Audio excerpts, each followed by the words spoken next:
வணக்கம். கடந்த 25 ஆண்டு காலமாக வெனிசுலா நாட்டை அதனுடைய அதிபர் நிக்கோலஸ் மதுரோ அப்படிங்கிற ஆட்சி பண்ணிட்டு இருக்கார். 25 ஆண்டு காலமாக அவர் நல்லபடியாக ஆட்சி பண்ணிட்டு இருக்க போது தானே அந்த மக்கள் அவரை தேர்ந்தெடுத்து வச்சுருக்காங்க, அதிபராக இருக்காங்க.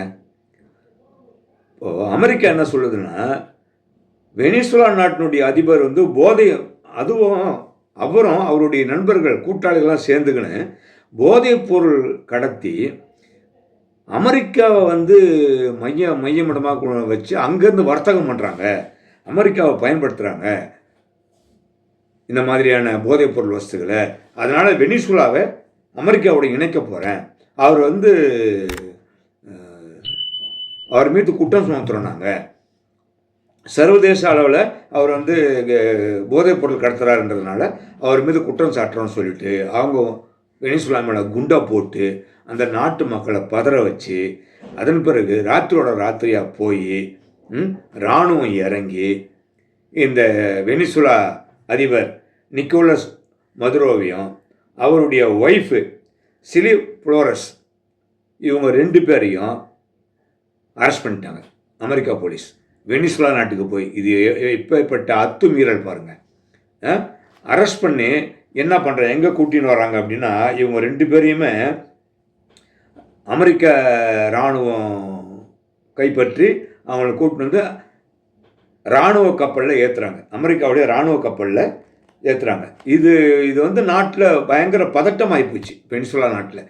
வெனிசுலா நாட்டில் ரொம்ப அமைதியான நாடு, ஆனால் கனிம வளங்கள் அதிகமான நாடு, அது எல்லா வளங்களும் செழிப்பான நாடு. அது எப்போவுமே உலகத்தில் எந்த நாடு நல்லா இருக்கோ அந்த நாடு நல்லா இருக்க விட மாட்டான் அமெரிக்காக்காரன். எப்படியாவது அழிச்சிடணும், இல்லைனா நம்ம நாட்டோட சேர்த்துடணும், அப்படி தான் நினைப்பாங்க. அது ட்ரம்ப்பாக இருக்கட்டும், புஷ்ஷாக இருக்கட்டும், ஒபாமாவாக இருக்கட்டும், யாராக இருக்கட்டும், அது அமெரிக்காக்காரங்களுடைய கொள்கை. இவர்கள் இருவரையும் கைது செய்து இராணுவ கப்பலில் ஏற்றி புரூக்ளைன் மாகாணம், புரூக்ளைன் உங்களுக்கு நல்லா தெரிஞ்சிடும் நினைக்கிறேன், எம்ஜிஆர் அங்கே தான் போய் அட்மிட் ஆகியிருந்தார், கிட்னி ஃபெயிலியர் ஆகி அந்த ஊரில் புரூக்ளைன்லாம் அட்மிட் ஆகியிருந்தார். அந்த நாட்டில் அந்த மாகாணத்தில் போதைப் பொருள் தடுப்பு அப்படின்னு சொல்லிட்டு ஒரு முகாம் இருக்கான். அந்த முகாமில் எடுத்துன்னு அடைச்சிட்டாங்க. நம்ம விடுதலை புலிகள், நம்ம இலங்கை தமிழை போய் அடைச்சி வச்சுருக்காங்கல்ல தமிழ்நாட்டில், அந்த மாதிரி அந்த முகாமில் அடைச்சி வச்சுட்டாங்க, கைது பண்ணிட்டாங்க. இந்த நாட்டை நாங்கள் கைப்பற்றுவோம் அப்படின்னு எச்சரிக்கையும் கொடுக்குறாரு ட்ரம்ப்பு. இவரை கூட்டின்னு போய் என்ன பண்ணுறாங்க, மான்ஹட்டன் ஃபெட்ரல் நீதிமன்றத்தில் போய் நிறுத்துகிறாங்க இவங்க 2 பேரையும். நிறுத்தினோடனே அதாவது போதைப் பொருள் கடத்தி அமெரிக்காவை மைய இடமாக வைத்து இவங்க விநியோகம் பண்ணுறாங்க, வர்த்தகம் பண்ணுறாங்க, அது மாதிரி நாங்கள் குற்றச்சாட்டுறோம் அப்படின்னு சொல்லிட்டு நீதிமன்றத்தில் போய் படுத்துகிறாங்க. நிக்கோலஸ் இது அனைத்தையும் மறுக்கிறார். நான் நாட்டினுடைய அதிபர், நான் கடத்தப்பட்டிருக்கிறேன், நான் அந்த மாதிரி செய்யலை அப்படின்னு சொல்கிறார். இப்படி போயின்னு இருக்கும்போது வெனிசுலாவில் பதட்டம் அதிகமாகுது. அதிபரை காணோம், கடத்திட்டாங்க, யார் கடத்தினாங்க, என்ன பண்ணாங்க, ஏதாச்சு ஒன்றுமே தெரியல. உடனடியாக அந்த வெனிசுலா நாட்டினுடைய துணை அதிபராக இருந்த டெல்சி அப்படிங்கிறது தற்காலிக அதிபராக பதவியேற்றுனாங்க. பதவியேற்று இது அத்துமீறல், இது அமெரிக்கா செய்தது மிகப்பெரிய அராஜகம், தப்பு, சர்வதேச சட்டத்துக்கு உட்பட்டு இவங்க நடக்கலை, அது எல்லை மீறி இருக்காங்க, சட்டத்தை மீறி இருக்காங்க அப்படின்னு சொல்லிட்டு அமெரிக்கா என்ன நினைக்குதோ அதை நான் செய்ய தயாராக இருக்கோம் அப்படின்னு அப்படி ஊதிட்டாங்க. அதன் பிறகு சைனாவில் இருந்து சைனா வெளியுறவுத்துறை அமைச்சகம் என்ன வெளியிட்டிருக்குன்னா, இது சட்டவிரோதம், இது செய்தது மிகப்பெரிய தவறு, இது அமெரிக்காவின் அராஜகம் அப்படின்னு சைனா வெளியுறவுத்துறை அமைச்சரும் சொல்லியிருக்கார். அதன் பிறகு ஐநா சபை தலைவர், அதாவது யாருன்னா ஆண்ட்ரியா குட்ரஸ், அவரும் என்ன சொல்லியிருக்காரு, இது அத்துமீறல், இது நியாயம் கிடையாது, தர்மம் கிடையாது, இது சர்வதேச சட்டத்திட்டங்களுக்கு எதிராக உள்ளது, இது ஏற்றுக்கொள்ள முடியாது அப்படின்னு. இதெல்லாம் சும்மா வாய்ஸ் விடாது. ஐநா யாருக்கு அடிமை, அமெரிக்காவுக்கு அடிமை, சும்மா ஒரு போக்குக்கு ஏதாவது ஒன்று சொல்லி விடுறது. இப்படி தான் நடந்துட்டுருக்கு. அதன் பிறகு பார்த்தீங்கன்னா இவரை நிக்கோலஸை வாழ்நாள் சிறை தண்டனை வரை வழங்குவதற்கு வாய்ப்புகள் இருக்கிறது அப்படின்னு ட்ரம்ப் சொல்கிறார். அமெரிக்கா சொல்லுது. அதனால் வெனிசுலா வந்து நாங்கள் கைப்பற்றிடுவோம். அங்கே ஒரு செக்ரட்டரி வந்து அமெரிக்கா ட்ரம்ப்புக்கு வேண்டியவர் அங்கே ஒரு செக்ரட்டரியாக போட்டாங்க வெனிசுலா நாட்டில். எப்படியெல்லாம் சூட்சமாக நடக்குது பாருங்கள். சரி, இது இப்படி இருக்குது. இதுதான் அமெரிக்காவுடைய வேலையே இதான். அதன் பிறகு இதே மாதிரி மண் வளம், கனிம வளம், எண்ணெய் வளம் எல்லாம் நிறைந்த ஒரு ஊர் கிரீன்லேண்ட். இது வந்து 100 வருஷத்துக்கு முன்னாலேயே டென்மார்க்கு தலைமையில் தான் இந்த நாடு இயங்கி நின்றுச்சு. கிரீன்லேண்டில் ஒரு தீவு. இப்போ அந்த தீவை வந்து சுயாட்சி அதிகாரம் கொடுத்துட்டாங்க டென்மார்க். அது வந்து பல வருஷம் ஆகுது கொடுத்து. ஆனால் அந்த டென்மார்க்கும் அந்த கிரீன்லேண்டும் வந்து அற்புதமான ஒரு தீவு, எல்லா வளங்கள் இருக்குது.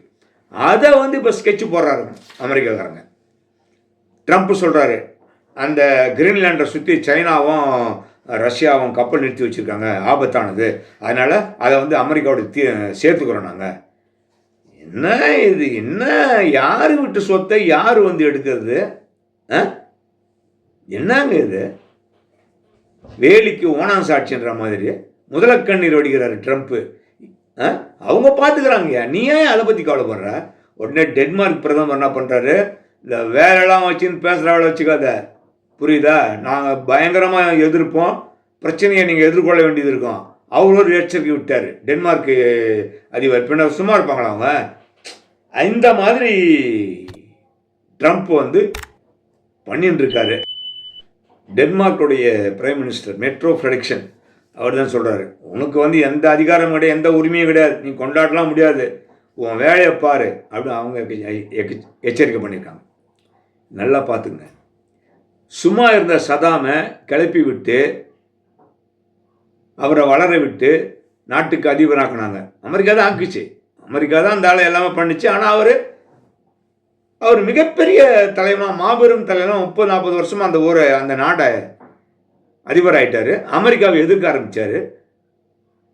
எண்ணெயெல்லாம் கொடுக்க முடியாது அப்படின்னு சொன்னார்.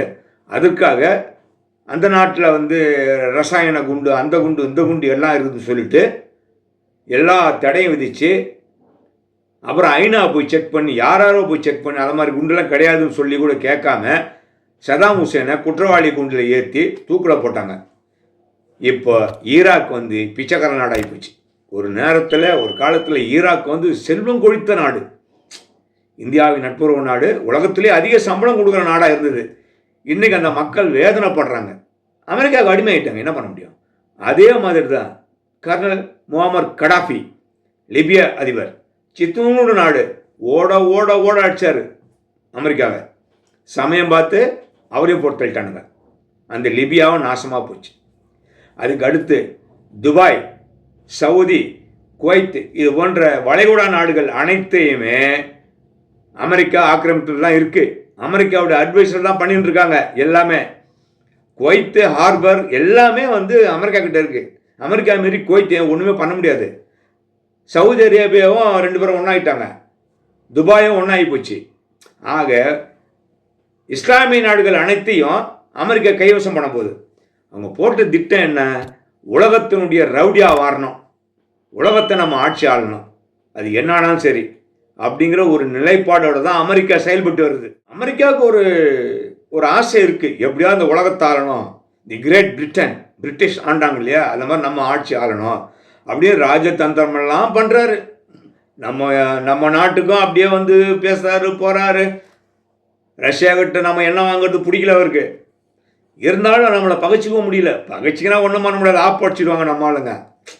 நம்ம ஆளுங்கிட்டலாம் சுரண்டி கூட பார்க்க முடியாது. அமெரிக்கா தெரியும் அவருக்கு, அமெரிக்காவுக்கும் தெரியும் இந்தியாக்கிட்ட ஒன்றுமே பண்ண முடியாது அப்படின்னு தெரியும். இருந்தாலும் ஒரு ஆசை, இந்தியாவையும் பிடிச்சிடணுன்னு. மிகச்சிறந்த நாடு நம்ம நாடு, எல்லா வளமும் உள்ள நாடு. அது ஒரு கண் இருக்குது, அமெரிக்காவுக்கு ஒரு கண் இருக்குது. இங்கே இருக்கிறவங்க ஆனால் சோரம் போயிட்டான்னா கதை முடிஞ்சு போச்சு. ஆக அமெரிக்கா வந்து உலகத்தை ஆளணும்னு நினைக்கிறாரு, அராஜகம் பண்ணணும்னு நினைக்குது. அதனுடைய காரணம் தான் வெனிசுலா அதிபர். நீங்கள் வேணால் பார்த்துங்க, சதாம் ஹுசேனை தூக்கில் போட்ட மாதிரி இவரை நம்ம வெனிசுலா அதிபர் நிக்கோலஸ் மதுரோவையும் கண்டிப்பாக இவங்க வாழ்நாள் சிறை வச்சுருவாங்க. முதலே சொல்லிட்டான், வாழ்நாள் சிறை வரைக்கும் தண்டனை கொடுக்கலாம், வச்சுருப்போம் நாங்கள் அப்படி சொல்லிட்டாங்களா, முடிஞ்சு போச்சு. அவன் சொல்கிறது தான் நீதிமன்றம் சொல்ல போகுது, செய்ய போகுது. ஆக அவருக்கு வாழ்நாள் சிறை. ஆக வெனிசுலா நாடு நாசமாக போக போகுதுங்க. லைக் பண்ணுங்கள், ஷேர் பண்ணுங்கள், சப்ஸ்கிரைப் பண்ணுங்கள். நான் கொஞ்சம் கொஞ்சமாக தான் வீடியோ போடுவேன், டெய்லியெலாம் போட முடியாது. கரெக்டான விஷயத்தை பேசுவோம், உங்களுக்கும் தெரியும். ஆதரவு கொடுங்க. நன்றி, வணக்கம்.